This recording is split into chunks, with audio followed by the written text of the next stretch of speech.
కొంతమంది తప్పులు చేస్తారు. తప్పులు చేసి చాలా సార్లు చెప్పేవాళ్ళు. కొంతమంది మనం అనుకోది వేరే జన్మలో మనల్ని శిక్ష పడుతుంది, మనం నష్టపోతాం అనుకుంటాం. కానీ వెంకటేశ్వర స్వామి మాత్రం ఈ జన్మలోనే తప్పు చేసిన వాళ్ళకి శిక్ష ఇస్తాడని కూడా మీ అందరికి విజ్ఞప్తి చేస్తున్నాయి.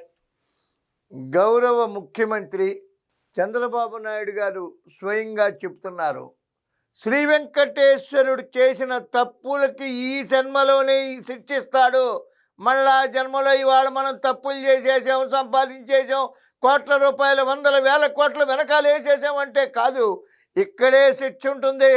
శ్రీ వెంకటేశ్వరుడు ఈ జన్మలో చేసిన పాపాలను ఇక్కడే శిక్షిస్తాడని గౌరవ ముఖ్యమంత్రి చంద్రబాబు నాయుడు గారు తెలియజేస్తున్నారు. అందుకనే శ్రీ వెంకటేశ్వరుడు 24 క్లైమోర్ మైన్స్ పెట్టినప్పటికీ ఆయన్ని సురక్షితంగా బతికించి 14 సార్లు పట్టు వస్త్రాలు సమర్పించే అవకాశం కల్పించినటువంటి ఒక మహాభక్తుడిగా శ్రీ వెంకటేశ్వరుడి యొక్క పాదాల పట్టుకుని ఆయన నిజం చెబుతున్నారు.